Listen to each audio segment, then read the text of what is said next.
Good evening again. Welcome to the Lea K. Green Artist Talk. Tonight's program is made possible by the Lea K. Green Memorial Endowment Fund, established by Lea's family and friends to bring together exceptional artists and cultural luminaries for an annual critical dialogue on art and society. I would like to start and tell tonight's program and tell you a little bit about Lea's life here at the museum. I first got to know her when she spearheaded the revival of the museum's Contemporary Friends group in the early 2000s. She was an incredible volunteer and got deeply involved in the museum at that point. She was such an amazing asset to the museum that we recruited her to work here, as I said upstairs, to be director of special projects when I became director in 2006 until 2011. Lea's involvement in the life of the museum continued after her time here, as she remained a supporter and a friend of the museum when she became vice president at Christie's. Lea had a lifelong love of the arts, and she shaped that into a unique and influential career, bringing together her various experiences. She earned a JD at the University of Connecticut School of Law, and she also studied international law in Paris, in between visiting all the city's arts museums. In addition to her undergraduate studies at Spelman College, which I know she was very, very proud of. Some of you might know I went to Smith, so we kind of had the Spelman-Smith competition thing constantly. And I was thrilled to be able to recall that when I was very honored to speak at the inauguration of the new president of Spelman a year ago, Dr. Mary Schmidt-Campbell, who had been the director of the Studio Museum in Harlem from 1977 until 1988. And it was wonderful. I felt Lea that day as I stood in front of all those Spelman women next to Mary Schmidt-Campbell, the woman who made my career possible, and kind of had to be, my Smith S had to recede that day, right? Because I kind of said, the Spelman women have that kind of sisterhood on lock, sort of a little bit, made me feel totally intimidated by that. But, so in addition to her JD at the University of Connecticut and her undergraduate degree at Spelman and her master's in arts administration at NYU, she combined her passion for the arts with her critical thinking skills, her incredible lawyerly skills that were provided by all this different study, but more importantly, her love of people and her love of art. Lea was a passionate, loving, and dedicated woman who was committed to serving all artists, audience members, and art lovers. And she had a particular affinity for artists of color, and particularly artists in the early parts of their career. With her legacy in mind, we have gathered tonight to honor and hear from Jordyn Castile as this year's speaker for the second annual Lea K. Green Artist Talk. I will now hand the microphone over to Rachel Murillo, Community Engagement Associate, who can tell you more about Jordyn and what to expect tonight. Thank you.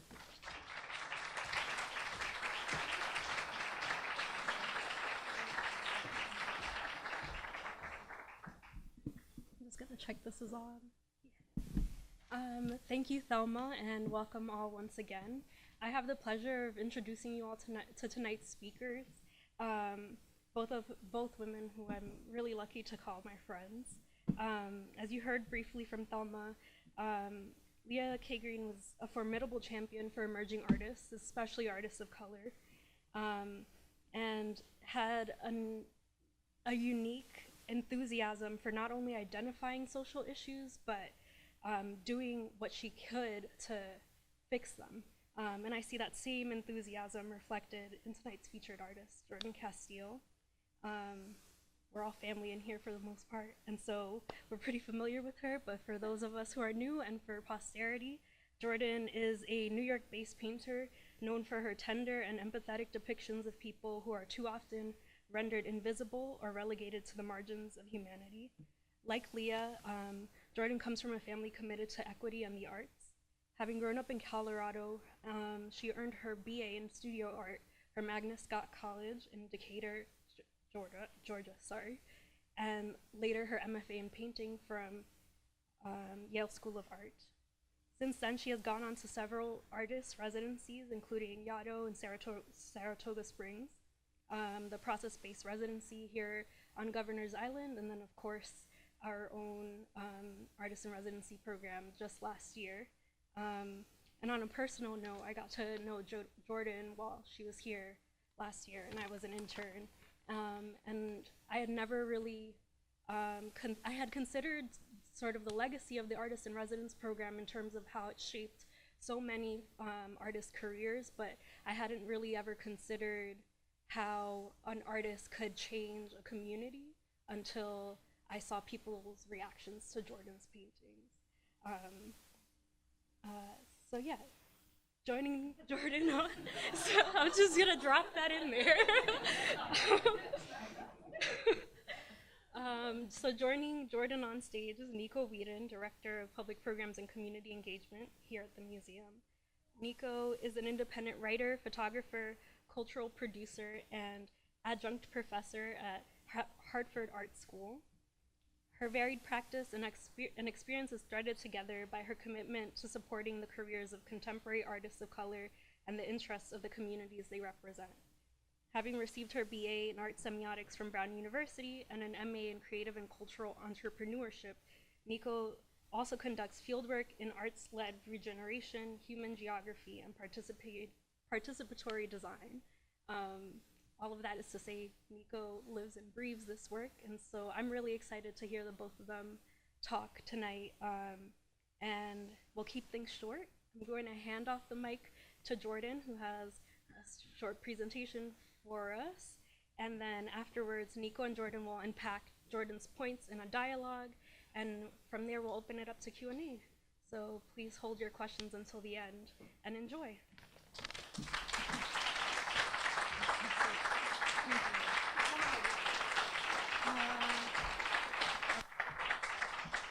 Sorry, we didn't cover this part before we started. I was like, So you should be good to just do that.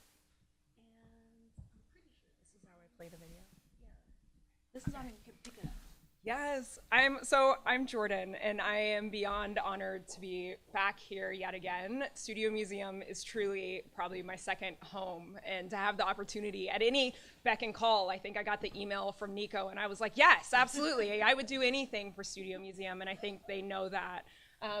So I'm just gonna talk really briefly. I didn't realize how brief, hopefully I'll be brief, but about who I am and my practice. And then I'm really excited mostly for Q&A and time to talk to Nico, because I think I thrive best in my more conversational state than my presenter state. Who am I? Okay, so we already got my bio, so this doesn't really maybe, but you can see my family, which is pretty amazing. So I was born in Denver, Colorado, born and raised. I have two brothers. That's my older brother, and then I have a twin brother, and then I have three nephews. So we have Prayer, Josiah, and Noble. Then I went to Agnes Scott College. As we're talking about women's colleges, Spelman was next door, and I think we had our fair share of rivalry as well, but many Spelman sisters were my friends, and I always felt at home there. So I went to another women's college nearby called Agnes Scott, where I studied art kind of late in the game. I was studying sociology my first 3 years, and then switched my major my junior year to painting. So that was kind of like a traumatic moment for my parents more than anything, I think. So then I taught actually for a little while in Denver. I taught special education to 6th and 9th graders. You'll see these themes in my life, education and social justice being hugely a part of who I am as an artist. But I taught special education for a year, then decided to get my MFA, mainly because my mother dared me to apply to Yale, literally, good story, ask me about it later. And I got in, and I thought that was the best thing that could ever happen to me. It meant that for the first time ever, I had the opportunity to possibly live and breathe a career as an artist, which is only something that as a young person you can dream of. So I have been really lucky since then. I've done many residencies. I've been able to kind of thrive in New York, and I found home here in Harlem. So you're stuck with me now.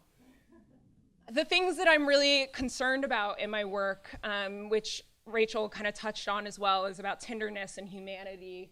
I'm really interested in how to address the broader scope of the human experience, particularly as it relates to Black bodies. And in thinking of that, I use a larger chromatic scale to question how it relates to the Black body in particular. So you'll see throughout the kind of trajectory of my work, there will be skin colors that are green or blue, that I'm always trying to play with the notion of what skin is, what it means to be Black, what is the spectrum of Blackness as I have known it really existing within the work. And then ultimately, I just love community. So this work is an excuse for me to go out on the street and introduce myself and make friends, and make family in a lot of ways as well. So the first show that I had here in New York was right after I graduated from Yale, which I also thought was the best thing that could ever happen to me.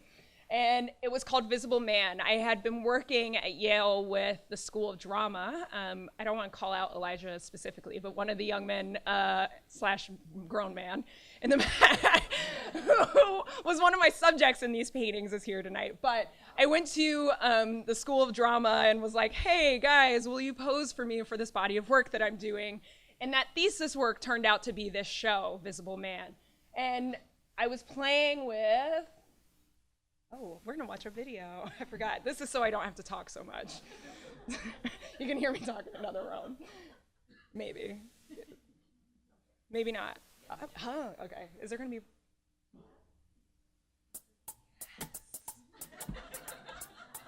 It was right when the Trayvon Martin acquittal had happened, when I was in Gloucester, Massachusetts.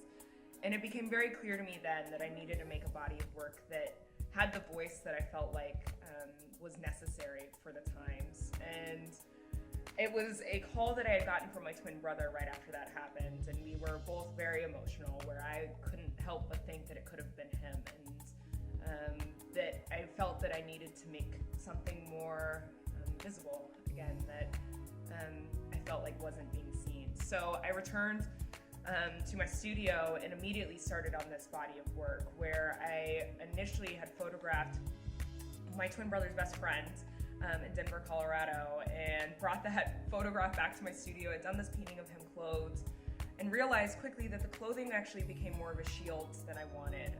The conversations I was having around that piece were one where people were blocked by what he was wearing as opposed to really seeing him for who he was. I was really afraid of two things happening, either hypersexualizing or villainizing the black man in a way that I think is already happening in the world, and I didn't want to contribute to that. So to take off their clothes was terrifying for me. I did not want, if you just Google black men, you come up with images that are very sexualized. It's like unbelievable and overwhelming in a lot of sense. So I said I would give it a shot either way, and that I would try to make choices in the paintings where it could not, where sexuality wouldn't be inherent. I felt like people were more interested in the stories behind their eyes and the gaze, and where they were and what they were doing and who were these men became the question that people were asking, not what are they wearing. I brought it to the domestic space because I felt it was really important to capture who these men were in their most comfortable and intimate and vulnerable spaces. I would ask questions like, is there anything in the room that you really want to be a part of this painting? And if so, like, tell me where, or if there's a part of the room. It was very collaborative. I wanted it to be collaborative. It wasn't directive on my part. It was, how do you want to be represented? There was choice. And that, I think, gives somebody the ability to have their own story be on the front. Otherwise, it would be my story of them that I want to tell. Their stories have to be a part of this, too. So it's very weird to watch myself. I thought that would be a good interlude, but so I'm gonna just click through some of these paintings that I did during this time. Again, they were all mainly actors, so these are friends relationships that I made through this process. I didn't know them initially. I literally was sending emails and saying, hey, my name is Jordyn. I think Elijah would probably attest that most of them thought I was a man until they found me on the steps. And I was like, hi, it's me. And they're like, wait, what? But what was beautiful about doing this process is I really was asking them to be very vulnerable with me. And they didn't know me. And I was showing up into their homes and asking them to pose in their most vulnerable state. And in doing that, my mother obviously maybe was sort of freaked out about it, like, you don't know where you're going. But I felt it was really important for me to be equally as vulnerable in that process. So this is Galen. We have Atu and Dre. I just had lunch with Dre yesterday. It's unbelievable the friendships that I've built through this project. I think it's really important to kind of speak to the fact that these are living human beings, that they're people who have the opportunity to see themselves, and then their stories get to be shared with the world as a result. This is a sense of scale if you haven't seen the work. I think there's mainly family in this room, so most of you have seen a painting or not. But these are pretty big, and this was that first show. Okay, So then the second show was a year later, which was unbelievable because what I decided to do for the first time ever was to go back to the source of why I was making this work, which was my twin brother, ultimately. He was the one that I was thinking about most intimately when I was making the decision to paint Black men, but I was definitely skirting around addressing him as a figure within my works. And so I decided to go to the source, and I painted my twin. Another video. We might cut this one short. In my world, Black men have been such a prominent part of who I am. It's my father, it's my brother, it's my cousins, it's the people I love, those are my closest friends. Black men have been everything for me for as long as I can remember. I have a twin brother, I have an older brother.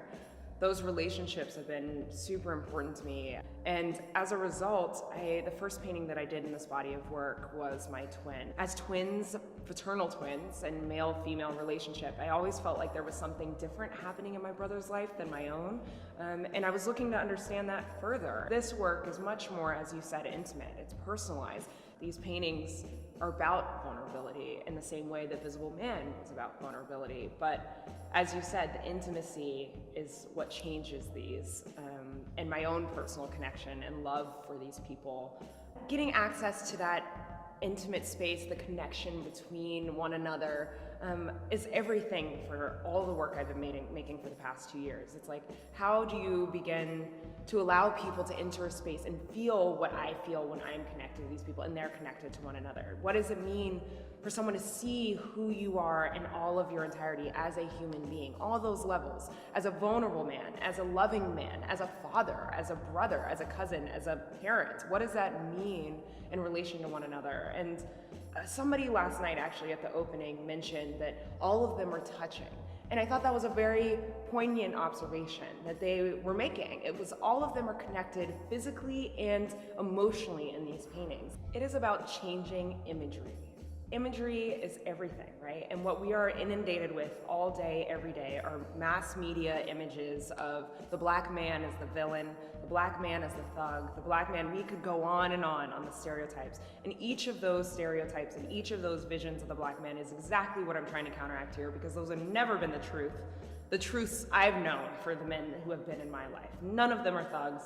None of them are, like, literally, they are the people that I love and are loved. These are people who are part of a community, and the only way that they're going to begin to be seen on a greater context of who they are and what they have to offer is by literally bringing people into the intimate space. If I can welcome anyone, whether it's someone who's outside of the Black community, into that, I think that's how we begin to change the dialogue, and we're in great need of that right now, more than ever. Okay. I think I was going to say, I'm happy to know. So the thing about this show that was different than the last was people started asking the question, where are the women? Perhaps obviously so, because it was my second kind of monumental show. And it was an article written, I can't remember now, I think it was Art in America, that was addressing the fact that maybe the woman isn't as absent as one perceives, that she really exists behind the canvas itself. So I thought that was really important because finally there was acknowledgement of me and my presence, that the number of people who have perceived me to be a man before they have the opportunity to meet me, and that has to do with the fact that I am choosing to portray a male body, and I am subverting the notion of the gaze that has historically existed in art history. So these are all family and friends in Denver. Like, that's my mom's barber and his son. We couldn't get his son to wake up, so I just said, put your arm around him. Best friend Sin-Q and his father and his son. This is my twin brother and my nephew, so that was the first painting that I did in this series. A lot of questions came up about that one in particular and the blue that I depicted him in. And my mother says maybe it depicts some sense of sadness. When I choose the colors, it's very intuitive. There's very little kind of delineation as to why I'm choosing anything beyond a general feeling. So maybe the feeling was sadness at that time. Am I moving too fast? Sorry. Like, I see these all the time. So then the show that opened here at the Studio Museum in Harlem was really transformative in many ways. The Studio Museum in and of itself is a transformative space, and I got to kind of live that and breathe that in these walls. So Tenses opened. It was alongside Jibede Khalil Hoffman and E.J. Hill, who are two phenomenal artists that I was kind of the painter within the group, and that scared me to death. But what was amazing about this work in particular is that I went to the streets in Harlem, and this is my last video, I swear. Maybe. Is it? How do you know? Maybe not. That's cool. Oh. Why am I pointing this at? My name is Jordan Casteel. I'm a 2015-16 artist in residence at the Studio Museum in Harlem. For me, it's always been a balance between social justice and my art. It wasn't until grad school that I felt like those things finally came together in a meaningful way. I found my subject matter, the Black male. I felt like the world didn't necessarily see and know them as I see and know them, as my brothers, as my father, as friends, as lovers, whatever they are. I felt like there was an intimacy that I had access to that I felt painting might give it a way of giving other people access to. Up until this point, I had been really invested in the domestic space as being the narrative point, and this is the first time that the street has become that space. I live 5 blocks away, that my 5-block walk between home and the studio, there were so many things happening, and that vibrancy I had to tune into, and thus has created this body of work. One of the most beautiful moments in my time here was the second Open Studios event, where one of the models showed up and he stood in front of his portrait and he was in such awe. He then brought his wife back, started to thank me for seeing him as she had always seen him. To me, that is the essence of why I do this work, is about that level of engagement. And unfortunately, in the art world, there aren't enough opportunities to share in that way because of museums and accessibility and feeling welcomed in those spaces. I think for all people doesn't always happen. But in that moment, he felt welcomed here, he felt seen here. I ran into them on the street literally 2 days ago and I was like, oh, Jordan, again, it became I created a family for myself here in a way that I couldn't have foreseen when I started this project. It was painting, it gives me a way to see people and also share myself with them. And that exchange is priceless.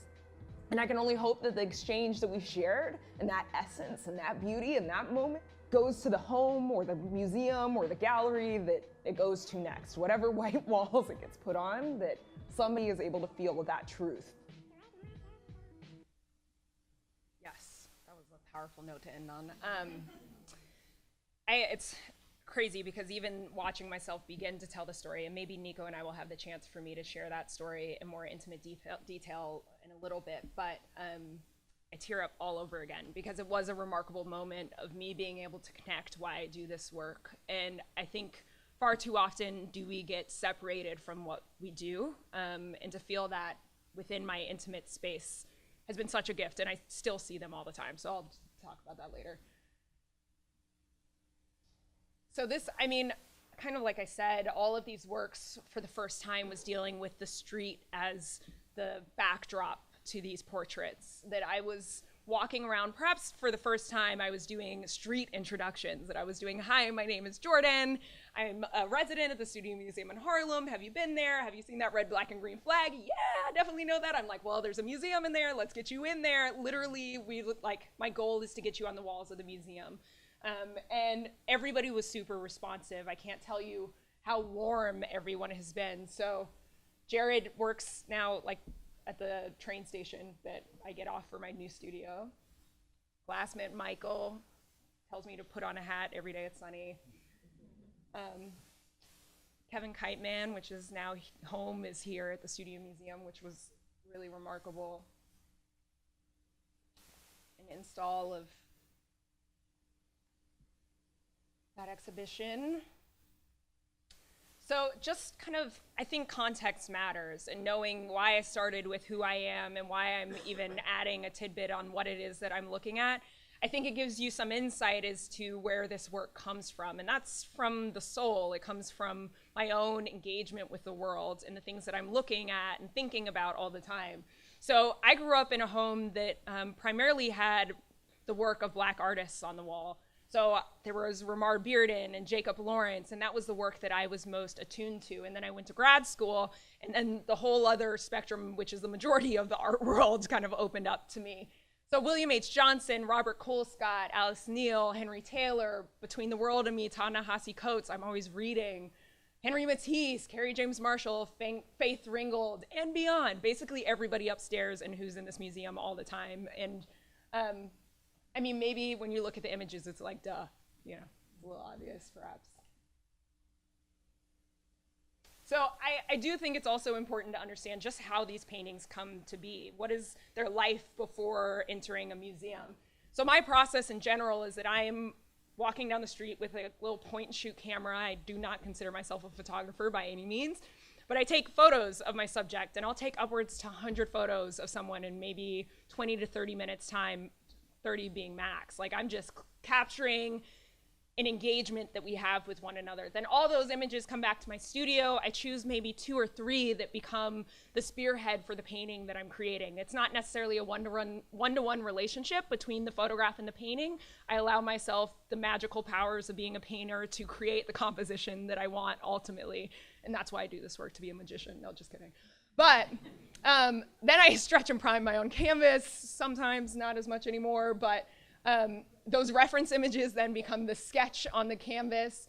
I pick my color palette in advance. Like I said, it's a very intuitive process. I sit on the floor with all these color aids, and I just start picking things up and building a composition of color before anything else. And at some point, it just feels right, and I just move forward. So then I begin to fill in the painting. I'm also a little atypical as an artist because I'm slightly type A. So I create these like vision boards of what shows or bodies of work or how things relate to each other before I make the work as well. So these are examples of actually work that I'm preparing for September, photographs that I have in my studio currently. This is an example of James in the beginning phase. Like, that's as good as it gets. I literally do that sketch in maybe an hour, and then I leave it. And from that point, I begin to kind of fill in. So you begin to see these people come to life. I always start with the face and the hands. I found out recently Alice Neal also did the same thing, and I'm onto something, / she was. I was like, yes. When you see the paintings in person, those of you who get a chance to, they're really thick. I'm really just a paint snob. I love paint, I love color, and that can just be a sheer aesthetic choice, perhaps, obviously. And as a result, these paintings have almost like a typography on the surface, which I love. So this is my last slide. Things coming up, how to follow me beyond just seeing me up here and talking to me after, which I hope you all do. But right now there's work in various places, but most importantly, I'm preparing for a show in September at Casey Kaplan Gallery. So hopefully you'll all kind of follow along and see me again. September 7th is the opening, and we can celebrate again there. But without further ado, Nico, come join me.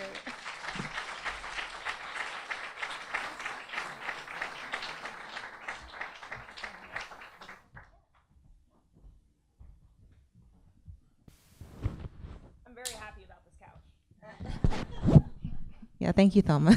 Thank you, Thelma. So hello, everyone, again, and thank you for being here tonight. As you've heard a few times now, my name is Nico Whedon, and I'm the Director of Public Programs and Community Engagement here at the museum. It was great to see community engagement on your slide. I was like, yeah, that's it. That's why we love each other. Yeah, so again, Connie and Lenny, thank you so much for making this program possible. And for everyone in the room that has supported the fund, thank you. We really do look forward every year to coming together in this way. So yeah, cheers. How did I want to start this? Oh yeah, I have to do a little disclaimer really quickly just before it gets weird. Jordan and I are friends, and we know each other really well. So if at any point it feels like that's the case or there's a lot of love emanating from the stage, that's why. Yeah. So we're going to try and be as professional as we can. So yeah, I just wanted to start, I think, with kind of the toughest question first so that we can just relax and have fun. Is that okay with you? Yeah. Okay, cool. I just kind of want to go back to, do you have the clicker? Do I have the clicker? Does someone have the clicker? Thank you. Yeah, I just kind of want to go back to, about this time in 2015 and kind of talk through some of, the formal decisions that you were making as an artist. And really just talking through, the transition between bringing those relationships. I think this is Charles, right? And Kevin the Kiteman. James, who I love so much, because I know James. He's great. I also live in Harlem, so I see everyone on the street, too.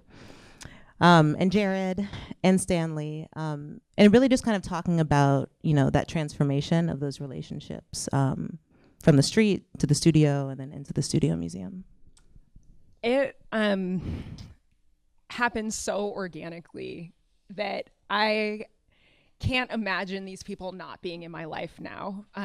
I was in Harlem for maybe a month. We were having conversations with the curator about what the show was going to be. And I was like, I keep finding my eye drawn to the energy that Harlem holds. And there's no other place, I think, in New York that holds an energy quite like Harlem does. And I was like, I think I'd maybe be interested in painting the vendors or maybe people in Harlem, but I'm sure that's been done before. And she was like, nah, girl, go for it. So I was like, great, like I'm gonna dive in. It took me another month probably to muster up the courage because it's probably surprising, but I consider myself more an introvert than an extrovert. I know, it's very surprising.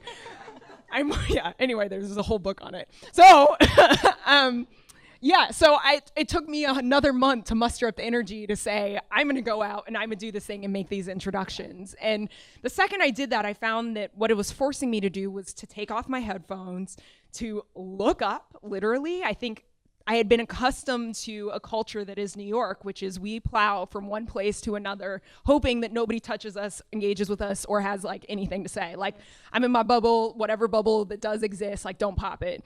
And what this project forced me to do was to come out of my little bubble. And what was beautiful is through these introductions, most of these young men and older men, but still young men, hadn't been to the museum before, but were familiar with it as an institution that locates Harlem and that is within their community. And I think when I said, hey, I want to get you on the walls of the museum, they were like, yeah, okay, like whatever, girl, like take my picture. And I was like, okay, I'm gonna take this picture. And I kept all their information and would make a point of saying, I'm gonna be back and I want to be back and I want you to come to the opening and I will stay in touch. And through that, they were here. I think the opening, those of you who were here, was one of the most magnificent, oh, wait, what? This is a different slideshow. Surprise! Oh. That's me with three of the models. So this is James decked out in his red suit. His wife matches him every day to match her.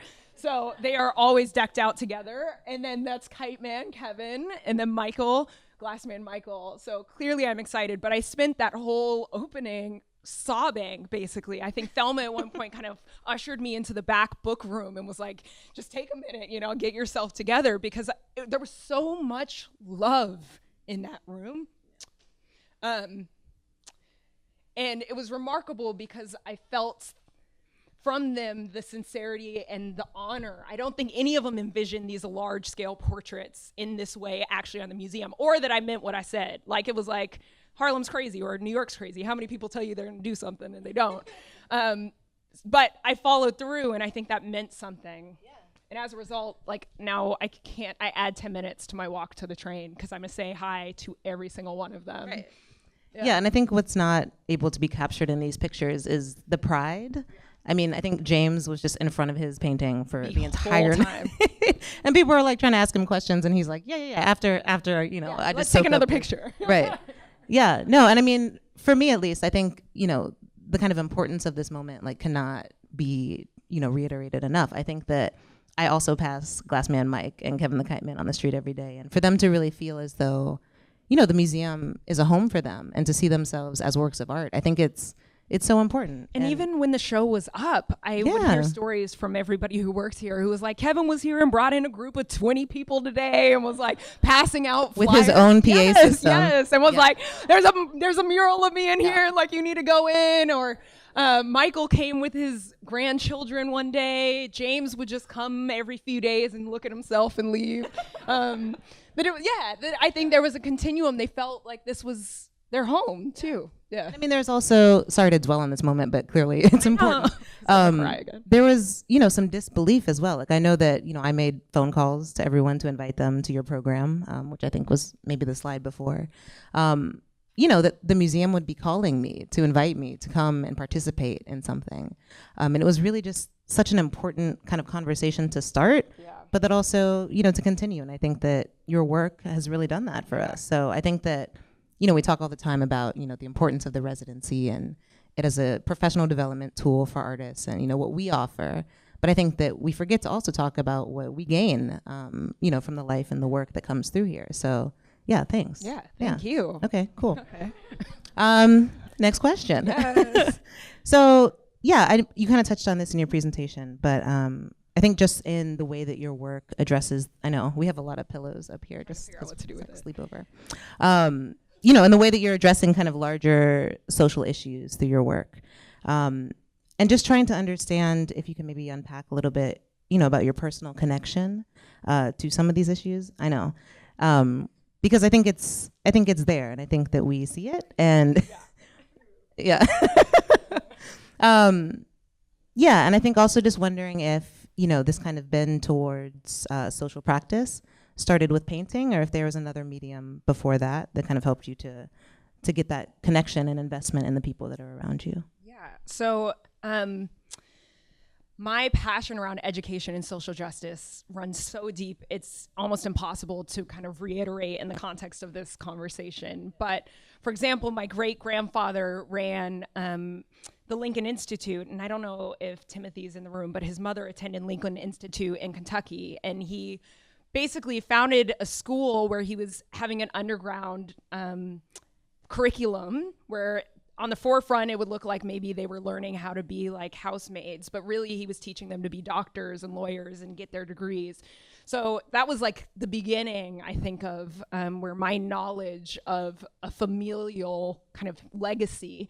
Then they fathered my grandfather, who was Whitney Young Jr., who was the director of the National Urban League during the Civil Rights Movement. And growing up, I don't know if I knew what that meant. Like, my mom was 17 when he passed away, so I never knew him personally, but there were like random things like stamps with his face on it, like in the house. And I would like maybe take that to show and tell and be like, this is my grandfather. And they'd be like, cool. But I didn't have the conceptual strength or capacity at that time to understand what that legacy actually meant. What I knew was in the immediate and intimate space of my life, my mother was teaching me the values that he held. And that value system and that value base was about building communities. So my mom works in philanthropy. She's currently the president and CEO of the Women's Foundation in Colorado. So as a kid watching Disney, for example, she'd be like, girl, like they're talking about Jim Crow and Dumbo or whatever. And I'd be like, Mom, it's just like, I'm trying to have fun. Like it's just an elephant. But literally, I was constantly being inundated with a different perspective, taking myself outside of and recognizing that there were people who were making choices about what it was I was seeing every day, and that I had agency within that as well, and choosing the images that I wanted to see and being critical about them. So that's a long-winded answer to the fact that, like it just was in my blood. Wade calls me legend because there's all the pressure. My Aunt Marcia's in the room, who's also been an educator and the dean at Princeton. Put your hand up, Aunt Marcia. Aunt Marcia. Hi. Yes. Yes.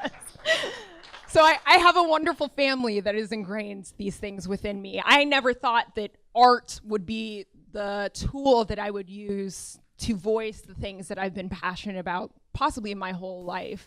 I've always been the observer in the room. And now that observation has just become public in the most beautiful way possible. Okay, thanks. Yeah, all right. yeah, so I just want to talk about, none of these are really questions, by the way. They're just kind of like ideas. But I do think it's a complicated and a political idea, the idea of representing something that's outside of your own body or experience, right? And I think we talk about this a lot with portraiture. And I think that in the ways that people can describe your work as being figurative, or maybe even biographical, right? There's something still about it that I see as being very personal, and almost autobiographical. And I think it's because there's so much of you on the canvas, at least the way I see it. Maybe this is because I know you and love you, so I don't know. But just I'm trying to wonder if you can talk a little bit about where you see yourself fitting in the kind of larger picture of the world that you're constructing, but also deconstructing. So I can't help but recall the moment at WNYC last year where I was on stage with Carrie James Marshall, thought I was going to pass out next to him. Yeah. I met him. And Carrie, and we were having this conversation in particular, and we're at the Q&A at the end, and a young woman stands up at the end. I remember this. Yeah. I think this is important because it ultimately gets to the question that you're asking. And she says, when are you, ultimately she's like, love your work, thanks. And then she was like, but when are you going to paint women? And as I sat on this panel full of men, I couldn't help myself but to say rather firmly perhaps that what she was doing was ignoring my feminine presence, especially on that stage and within the context of making this work. And it's very personal for me, and seeing me is hugely a part of that I am pushing up against a system that has, as a Black woman, hasn't necessarily always made room for me, and that it's important for people to see me within that too, even as I'm telling other stories that need to be told. That you're right, my story is deeply ingrained in this, that all of these people that I'm engaging with are ultimately about building relationships that remind me most intimately of mine with my twin brother. It has to do with, I'm such an emotional person, the heart and soul of who I am. That this is about a deep relationship that I have with someone who happens to be a man and I happen to be a woman. And as a result, life has offered us various opportunities or challenges as a result of just being who we are, because society has systems that make it such sometimes, or accessibility more challenging. So anyway, yeah. Yeah, and I mean, I guess maybe to clarify, like what I was trying to describe when I say I see Jordyn all over her paintings. Okay, here we go. You talking about my color? Well, I mean, partly, right? So like I think vibrancy and color, but also I think, the expression on the faces of, the people that you are making these amazing paintings of. Like, I don't think that the moment is there and you're in that moment. Yeah. So I think that, that's important to recognize. Okay. So this is kind of maybe a bit of a boring question, but I think that the way you're going to answer it excites me. So I think that like Lea and like myself and, many people I imagine in this room, I think that we come to where we sit. Is that moving? Jeffrey's back there playing. Stop it. We kind of come to this space after having moved our way through and kind of inhabited a number of institutions, right? And so I think that there's an imprinting process that happens through that. So I'm just wondering if you can talk a little bit about some of the major transitions in your work, specifically talking about, how these contexts have affected you. So the idea of, graduating from Yale, being in residence at the museum, teaching at Rutgers. I think these are all very different types of spaces to inhabit. And I think that, the idea of making work and talking about making work is different across that kind of spectrum. So maybe you can speak to that. I think just as a young person, my ability to be a chameleon and to adapt to different situations, and I'm sure people of color in this room can speak to that as well, that there were multiple languages that I always felt like I was speaking at an early age. And within that, I think it felt really natural for me to continue to kind of jump within spaces and to find my space within those spaces. So being from Colorado and then going to Agnes Scott, which was like the South, and I was like country girl, like not the other kind of country girl, like cowboy country girl. And thanks, sorry, I'm just gonna keep reiterating that.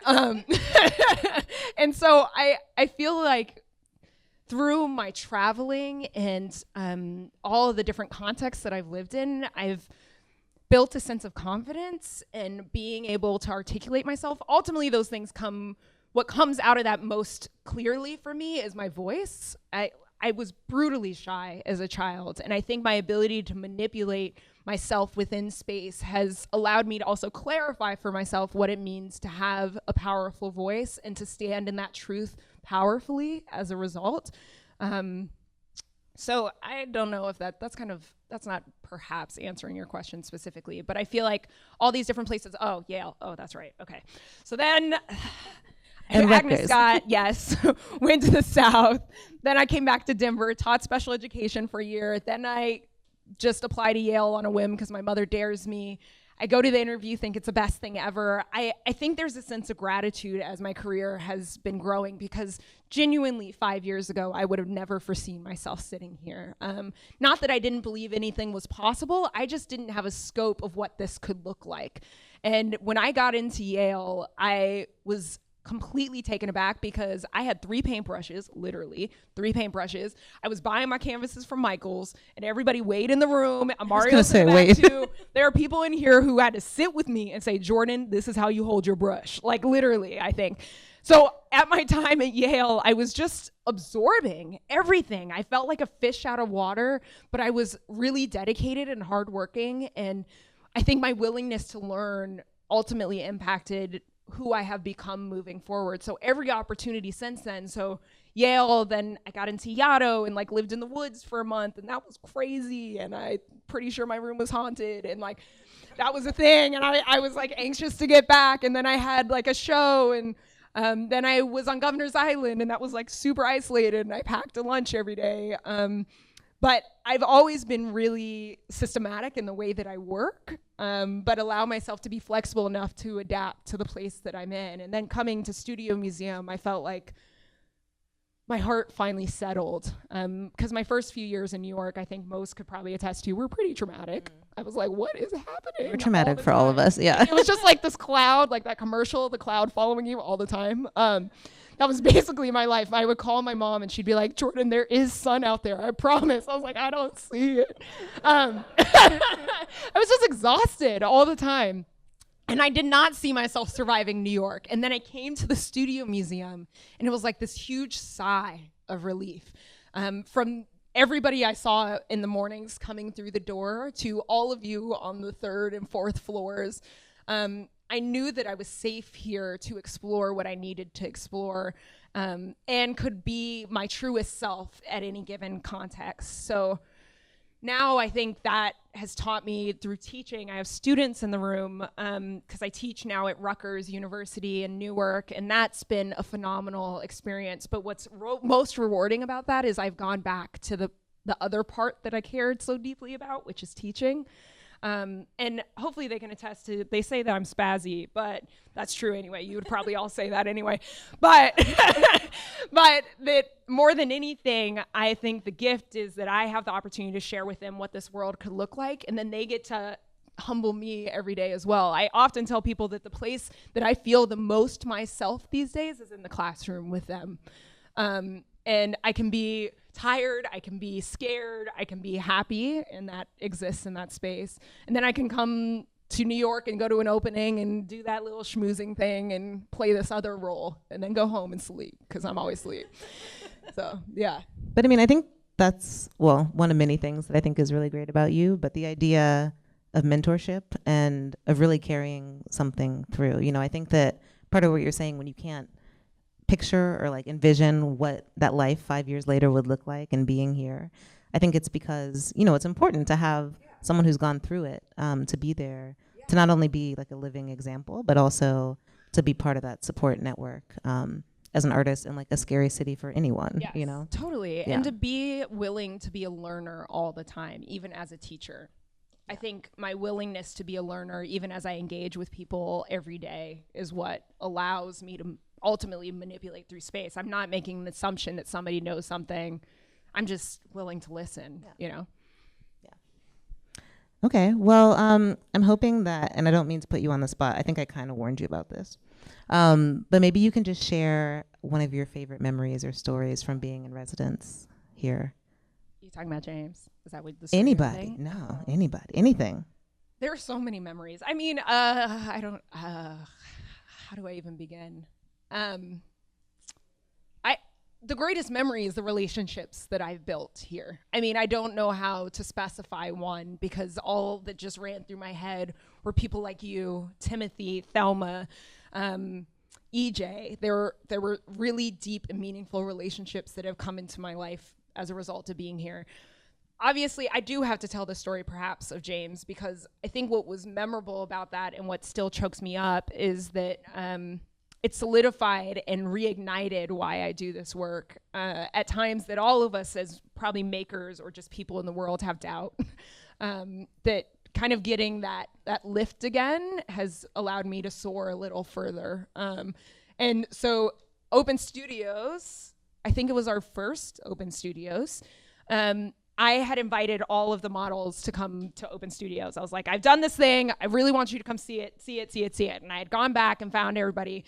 And James was the only one who actually came. I want to find James. There he is. So James, so sweet. I'm in a room packed of people. And James kind of like finds his way in. And I see him kind of talking to people. Maybe it was Krista. I can't remember who he was talking to. But he was trying to figure out where the artist was. And I walked up to him and I was like, hey, James, I'm so glad you came. Like, what do you think? And he was like, I thought this was just going to be a little drawing. Like, this is huge. Like, I gotta go get my family. And he darts out of the studio. And I'm like, whoa, that was crazy, but like, how cool. Maybe 20 minutes later, there's a woman who comes in dressed exactly like he was, but in a skirt version of this pantsuit he was wearing. And I was like, what? That's so trippy. Like, this woman is literally like dressed like this dude James was when he just came in here. And I see her asking people where the artist was, and somebody points me out, and she locks eyes on me. Yvonne's probably beautifully intense, but locks eyes on me. And she comes running across the room, and she threw her arms around me as if I had known her for years, and begins to cry. And in crying, she was thanking me for seeing James as she had always seen him, and then in turn sharing that with the world. And I think, obviously, I became a mess because I'm a mess every time I think of that story and them. But I don't think I would have realized at that moment that they would literally become like my mom and dad on the street, that I bring them soup, and they invited me to James's like celebration of life, like his celebration of life ceremony, and that was right before my talk here, and it was so sweet because they had printed out posters of the painting and put it all around like their retirement home, and people were like out dancing, and Yvonne had cooked this like glorious meal, and I was like hanging out and thought, this is what the work is about. It took me someplace I might not have ever envisioned myself before. And now we have something to share forever. And that came from like this like silly moment of me walking past James. This moment was kind of crazy because it was my first day walking out being like, I'm gonna photograph people. And I was being nervous, like I said, and I walked past James because I was like, I can't do it.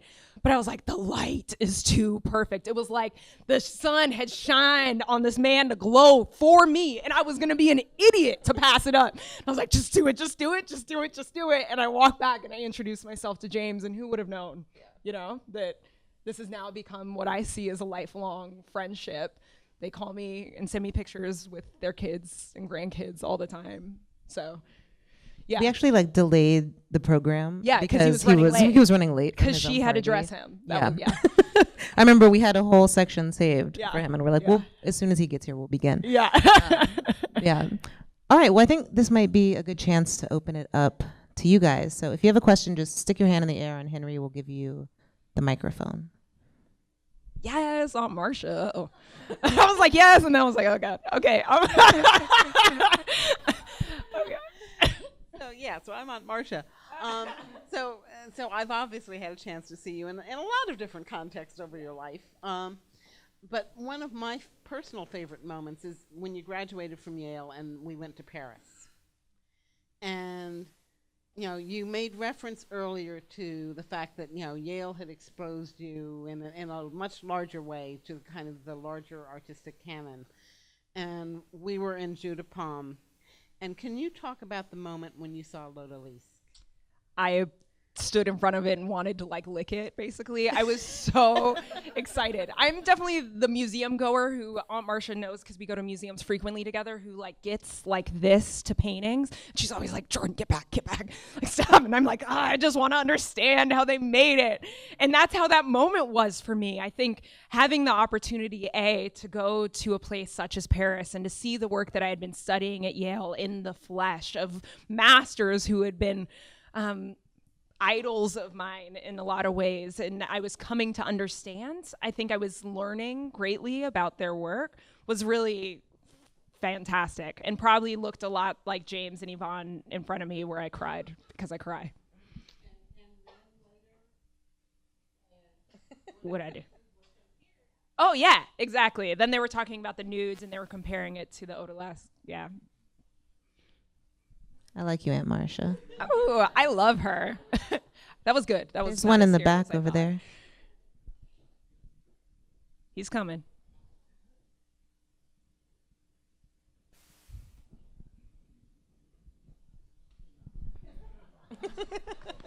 Sorry.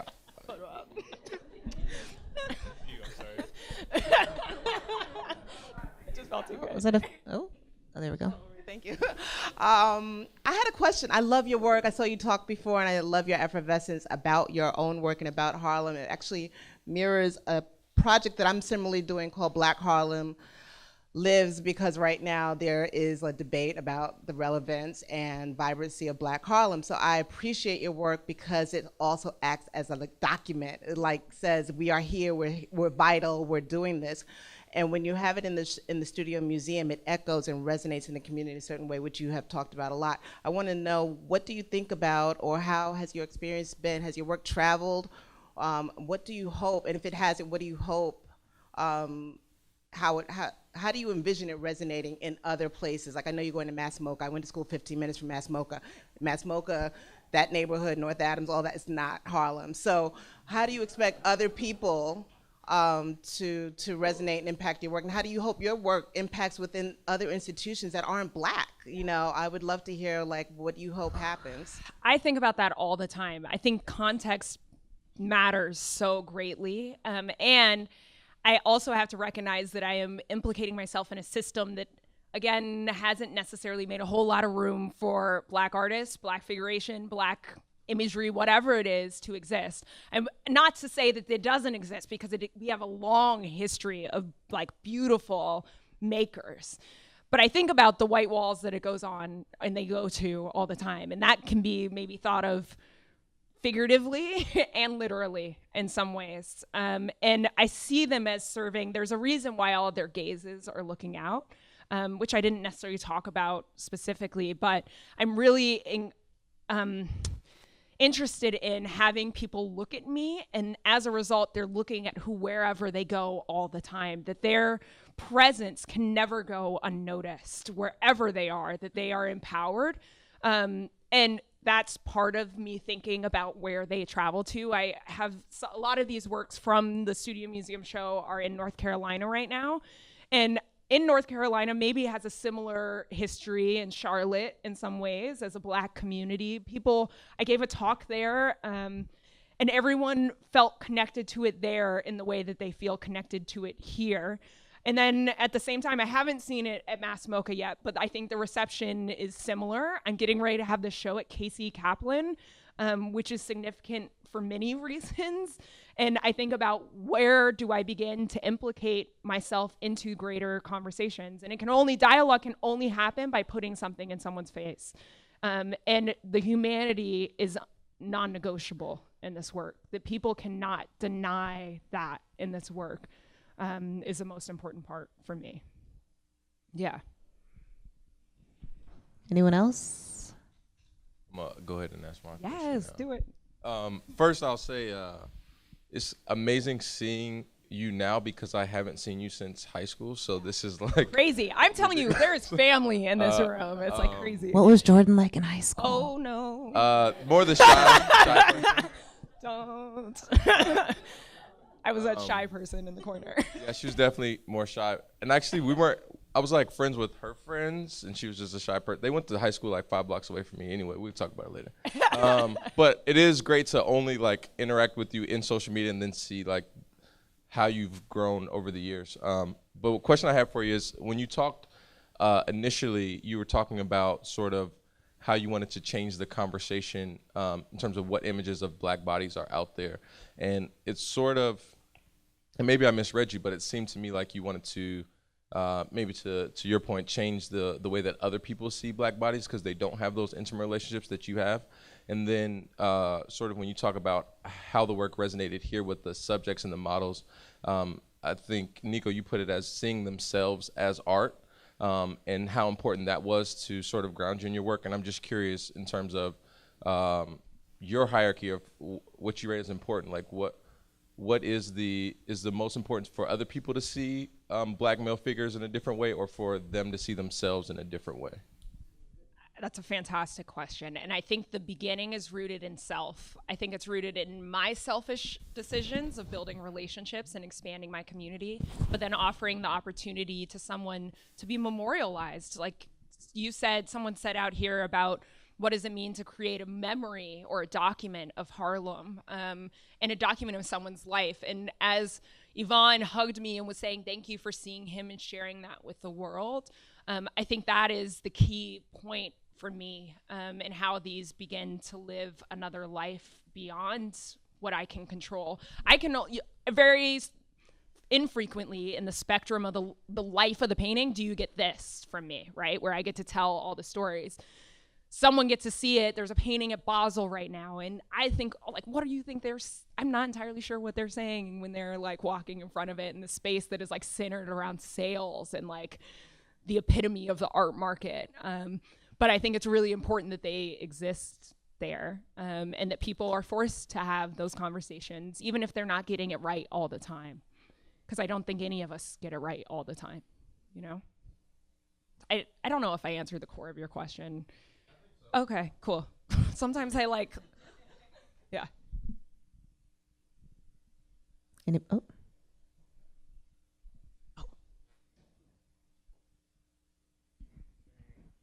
I was gonna ask more about like where you like locate autonomy as an artist, as a woman of color, when you're creating these, when you're creating this like lineage in real time. So when you go out into these streets, it seems like these people transcend the clothes that they're wearing, and a lot of these objects are sort of sometimes like binary, or like they're stereotypical in a lot of ways, or they're just there is inherent value assigned to these objects that trap or confine these figures in a lot of ways. But with your touch as like a woman and an artist, and how you create this, again, this like narrative over time with like these bodies, where do you like locate and negotiate yourself in these paintings, and how have you been doing that recently, and how do you see yourself doing that going forward? I'm in my head a lot, I think, because I spend every day alone in the studio. So everything is like filtered through this like really intense lens of self, where reflection of self is almost at the forefront of me making this work. I have to be intimately engaged and vulnerable within myself to even begin to think that I have the right or the power to depict an image of someone else. And in that, my awareness of that relationship as a woman, it comes so deeply from my family. It comes from my brothers. And I know I talk about that a lot, but it holds the most truth for me in thinking about the intimacy that I share with them and how that gets translated to the world as a result.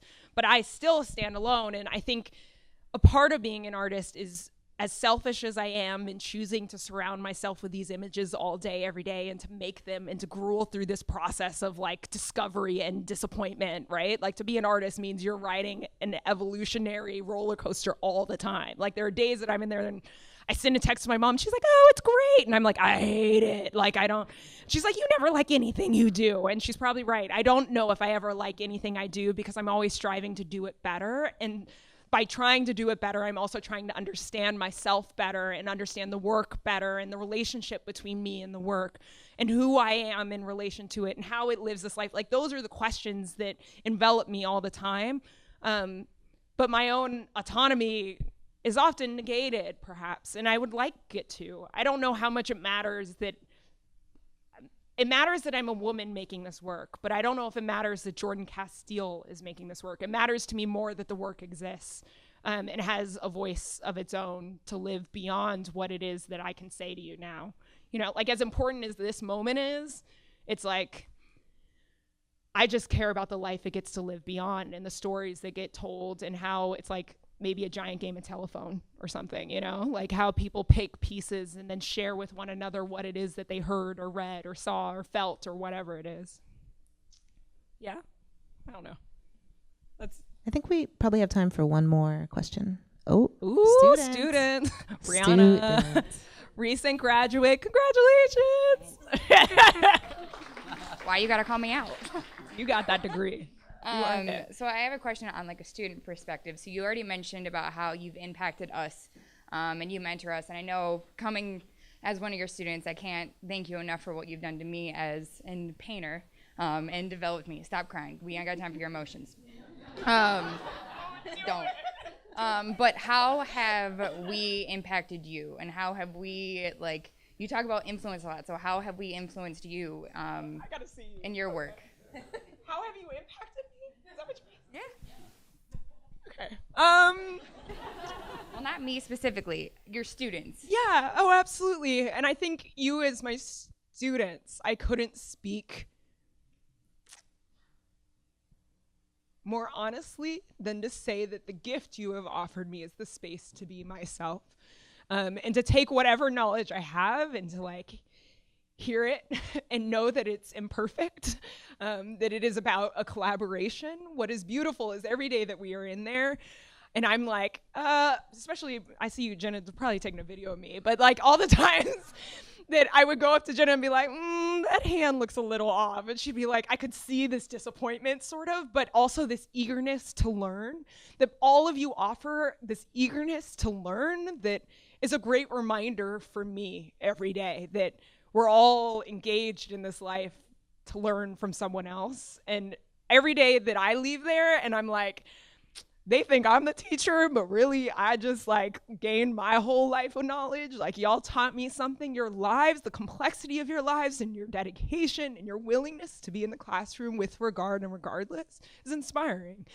And should be inspiring to everyone every day. You know what I mean? Like, the gift is mine. And not to say that the art world at times hasn't been like, why are you teaching? Because the juxtaposition of my career, I think, is equally as important for you guys to see, that those things can go hand in hand, and I take them equally as seriously. And yeah, thanks. I'll cry with you later.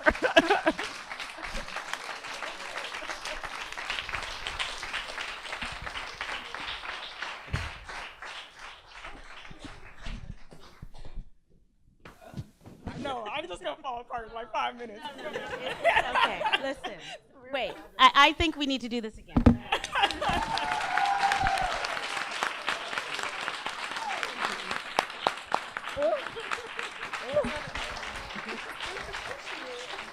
Thank you, Nico, for your amazing moderating and for your entire team that made this happen. Thank you, Jordan. Thank you, Jordan, for your work, for your words, for this moment to understand the real power that you bring to thinking about your practice.